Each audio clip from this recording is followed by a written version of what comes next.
目前在厝内若是有3岁以下的囡仔，爸母是拢会当来申请留职停薪，嘛会当来申请6个月停薪津贴。这劳动部嘛表示讲，讨论要阁增加1个月。不过妇女团体是认为讲，这津贴袂使用投保薪水，爱用实际薪水来算，才有通来减轻家庭的负担。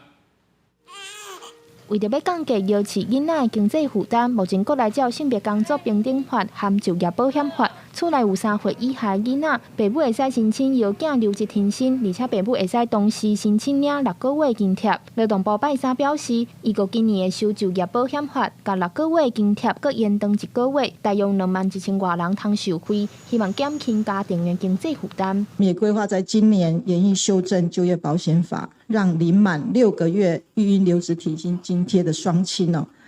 在依规定办理育婴留职停薪的时候津贴给付的期间可以再延长1个月来强化经济支持跟提升男性的参与育婴的工作不过，妇女团体是认为津贴延长1个月帮助无介大，因认为咧申请育婴假的规定，应当爱愈有存求的空间。另外，因为目前津贴是以劳保的投保薪水的变成落去计算，会比实际的薪水搁较低，所以民团建议会使改做是用实际薪水来算。才通互查甫申请留职停薪的意愿提悬。因为现在的状况是这2个关键的因素并没有改掉，那也就是说，现在假对很多男性来讲，他还是请的损失很多，或者是还是非常的不好用。那这2个因素因为没有排除，所以但是你又用这个方式的话，其实我们认为上升效果是有限的。民团表示，根据国外研究，请假期间的收入甲育婴假这2项拢是男性愿意请假伫厝里照顾囡仔的2大关键。民团建议政府会当先对这2大关键进行改革，